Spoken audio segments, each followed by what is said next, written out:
My mom and dad and I were very close. We did a lot of family things, like we used to, well, when we were kids, used to go for Sunday drives. I don't know if people do that anymore. And picnics, Lake Ontario Park. And then we had big Christmases at my grandmother, my mother's mother. 35 people all sat down to Christmas dinner. Everybody brought something. But we were very, very close family. So I do miss them. I mean, they were strict parents, you know, but still, they were good parents. Love, one of life's great joys. But does a relationship end when a loved one dies? Or could the bond of love continue into the afterlife? Hello, I'm Lawrence Chow. Today in Ghostly Encounters, we meet Jen and Maria. Both tell us about being surrounded by a loving family in life and in death. One night, over family dinner in Kingston, Ontario, Jen Potvin and her family make an unusual pact, a pact that will eventually give Jen a glimpse into the afterlife.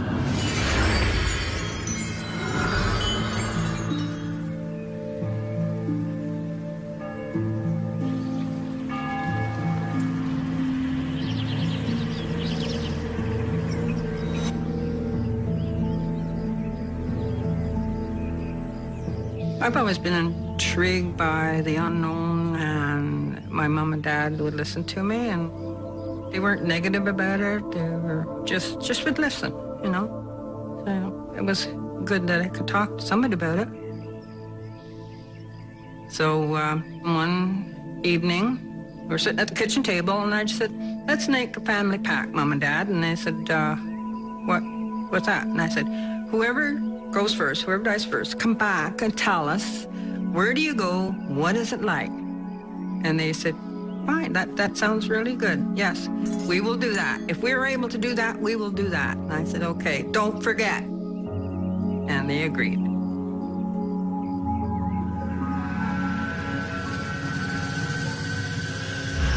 My dad died May 23rd, 1997. You know, he one heart attack. He never had heart problems in his life. After my dad died, he was a very noisy spirit. Day one, he was banging around in the kitchen.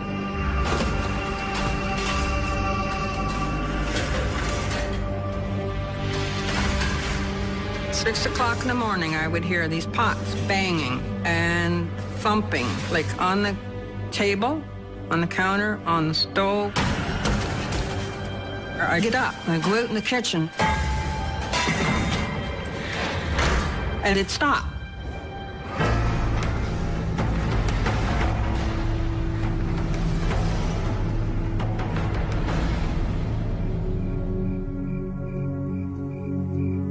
It had to be Dad, yeah, because there was never any noise in this house till he got up at 6 o'clock in the morning, but after he died, there was that racket in that kitchen. And then during the day, I wouldn't hear anything more, but it was mainly in the morning I heard all this racket. I never heard his voice. I never saw him out there.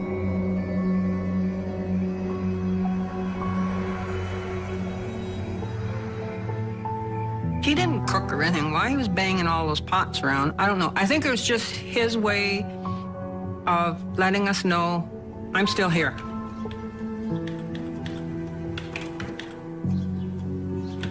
And then I would hear the door going down into the basement, clicking open a little bit.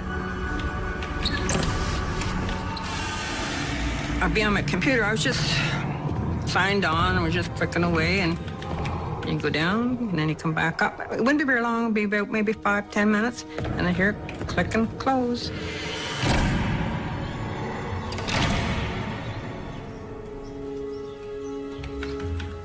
Now, occasionally I have seen my dad. I'll be on my computer, and I happen to just look up in the corner of my eye, and I see him walking.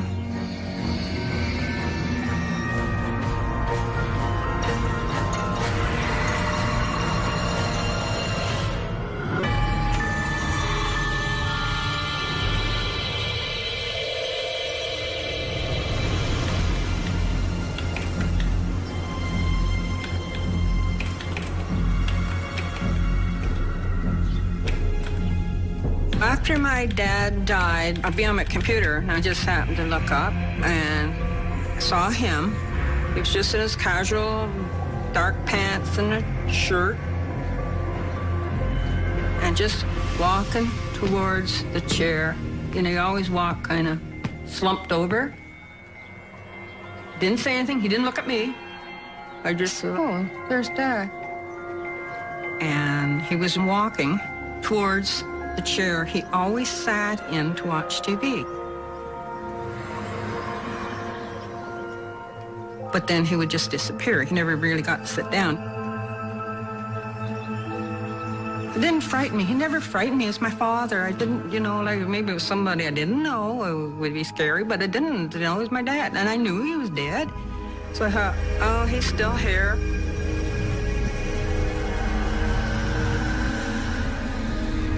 My mother was diagnosed with cancer, and her life deteriorated to a point where she just mainly stayed in bed and slept, you know, her life away.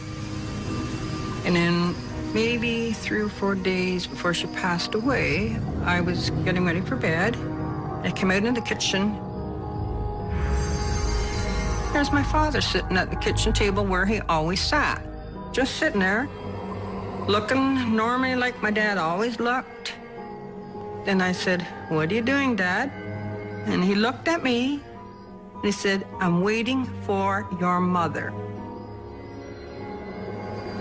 And then, standing right beside my dad, was my mother, in her nightgown, wringing her hands and looking very worried. And she wasn't dead, but she was standing there. And then her sister, Marguerite, who had passed away a number of years ago. And Marguerite was in her dress that she was buried in. She still looked the same. She hadn't aged anything. She hadn't changed at all. And I said, okay, well, everybody wants to know what happens when you die. And my dad didn't say it.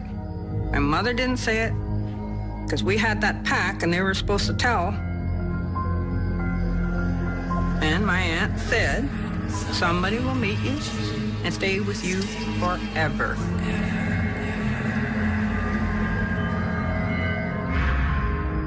And then, poof, gone. All 3 of them instantly. And then 3 days later, my mother passed away. And I think my dad knew she was close to death. He was waiting for her, and whatever they're doing, they're together and happy, I am sure. I was glad to see my dad.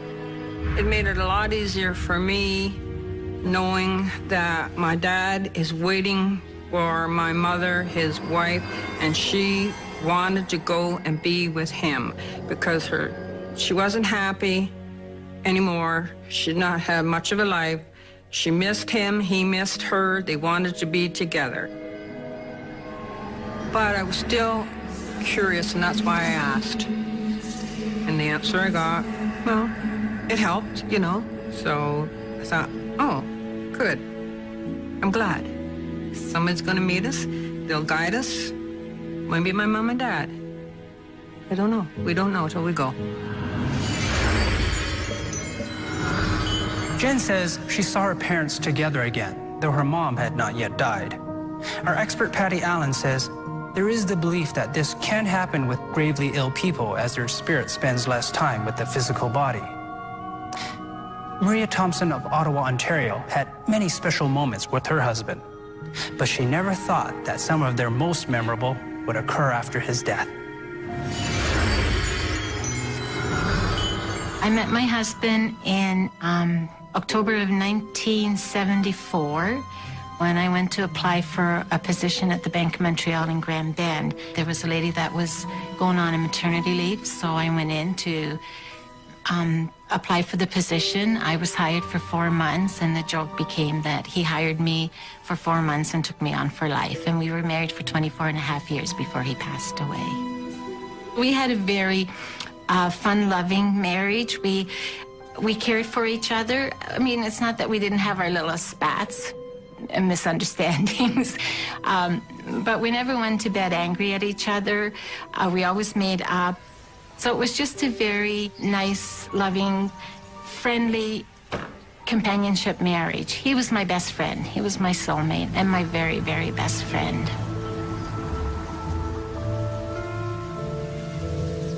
Every year, Gary would go off with what I call his golfing buddies for a weekend.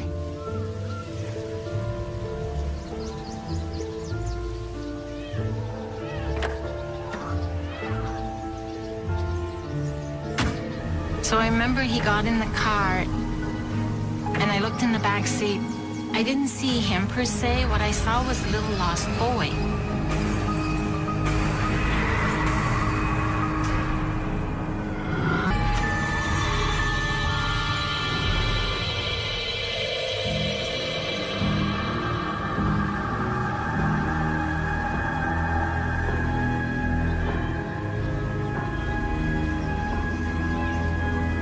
Every year, Gary would go off with what I call his golfing buddies for a weekend. When he was leaving on this Sunday, it was really weird because there was a feeling that I had that, you know, I have to count the minutes that I still have with him. And I remember standing there waiting and I said to him, you know, so give me a hug. It was such a strong, deep hug that I could almost feel my bones cracking. And when it was over with, I looked at him and I said, whoa, wow. I said, you know, you can give me this kind of hug anytime, any place. I'll take it.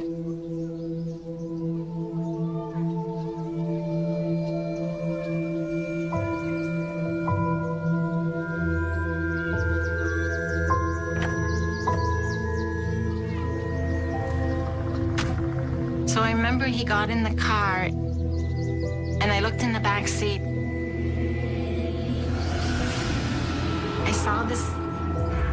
I saw a little lost boy. That's the only way I can explain it. It wasn't my husband that I was seeing. It was a little boy, maybe the age of 6 or 7. He was just a tiny little person in the back seat, and I so wanted to just take that person in my arms and just say, you know, it's okay. If you don't want to go with them, you can stay with me. But I thought, you know, no, you're being very fanciful. But then the car drove off, and because it lasted such a short, like only about 30 seconds or so, I really thought, I'm seeing things. So they went off, and I spent the weekend cleaning the house, painting the bedroom, and just getting everything in order. I just felt like I had to have everything ready for his return. And then on Tuesday, when he was supposed to be coming home, my friend came to be with me to tell me that she needed to tell me something, and to tell me that Gary had passed away. Well, everything just stopped. That was, you know, that was the end. So the hospital called me 15 minutes later to tell me that he had had an aneurysm go through his heart. They tried, but they just couldn't save him.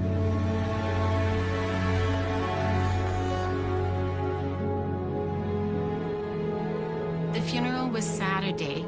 It was really a hard day because I don't like funerals. I've never liked funerals. I've been to a few before then, but I just found them very hard. But I remember sitting beside my youngest daughter, Amelia, and listening to them do the scriptures. And when they were reading the Corinthians 13, you know, love is kind, love is patient, love is not selfish, and that.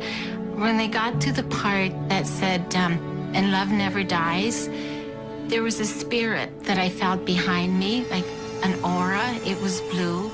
It was in the same shape as the physical body of my husband. And he stood behind me, and at that moment there was this urgency that came upon me that I had to get up.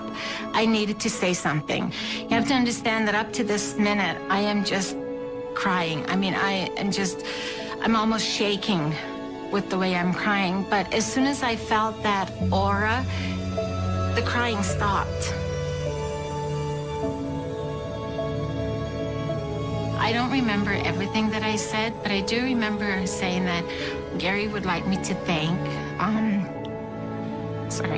everybody that's there. Sorry. For their kindness, for supporting his family. So on his behalf, I would like to thank everybody for coming and being there for us. I remember saying that, you know, Gary touched the lives of a lot of people, and I would always remember him for being the kind of person that he was, the kind, considerate, always thinking about, you know, other people, thinking of his family before he thought about himself. But when the funeral was over with, like, as soon as I had said what I had to say, the aura, the spiritual being, was gone. While I was up there, I knew that I had the strength to say what I had to say. And so there was like a calmness about me, because people afterwards told me that my voice never broke. And it was, like I say, it was like an urgency touch. It was like he came to me out of the urgency to make sure that everybody there knew that he appreciated all the support and sympathy that they had given him, you know, the family. But that was the first time, and I think it was his way also to tell me that, you know what, I'm still here. My body's there, but I'm still here. I remember a week or so after he passed away, I had gone to bed, and I was going to bed sort of early-ish, because I found if I slept, the pain wouldn't be there. So I remember going to bed and then all of a sudden feeling somebody beside my bed, but I honestly thought that it was my youngest daughter, but it was my husband that I saw.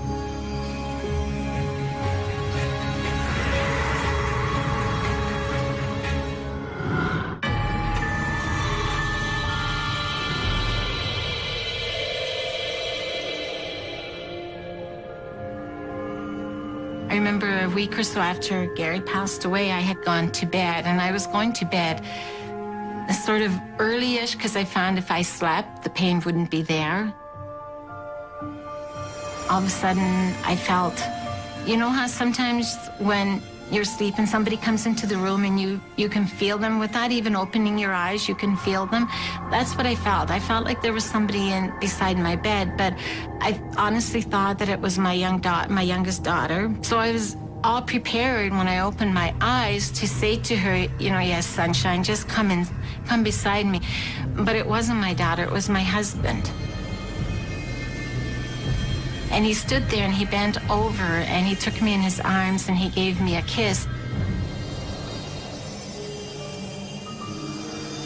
And people have often said to me that, you know, you were probably dreaming this. But this was a very deep, hard kiss on my lips that I could really feel it. It was a kiss that he would have given me, the type that he would give me when he was alive.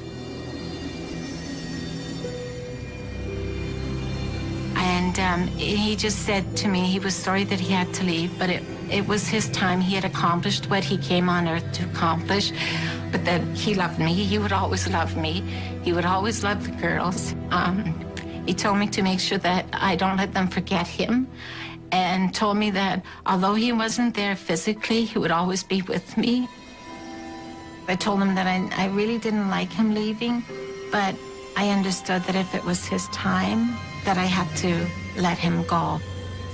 When it was time for him to go, he said goodbye to me and said, you know what, go back to sleep now, everything will be all right. And then he was gone. I was at peace. I went back to sleep, and I think for the first time after he passed away, I actually had a good night's sleep. It was the most amazing and awesome feeling. It was just like as if though he was still there with me. It was almost like old times for a couple of minutes. But I truthfully, honestly believe that he is with me every day. And whatever I experience, I know that he's there experiencing my happiness, my sadness, my trials, my errors, and whatever I go through, I truly believe that he's with me. Maria tells us her husband gives her strength when she needs it most. Our experts say some believe the relationship works both ways. The ghost is strengthened by the love of the living. Perhaps Maria's love helped her husband project his aura at his funeral and fully materialize in her bedroom. Maria and Jen believe they were reunited with loved ones from beyond the grave. Even though they may not encounter them every day, they are both comforted in knowing that they are never alone. It's very comforting for me to know that, yeah, they're waiting, you know, and when my time comes, they'll all be there, and it'll be so nice to see them again and be with them again, because we were a big family and a very happy family and a very close family. I truly believe that a spirit exists when somebody passes on. Their spirit exists on a different level, but they do come, and if you just open your mind, open your heart to that possibility, they will be there for you. For more ghostly encounters, go to myviva.ca/ghostly encounters.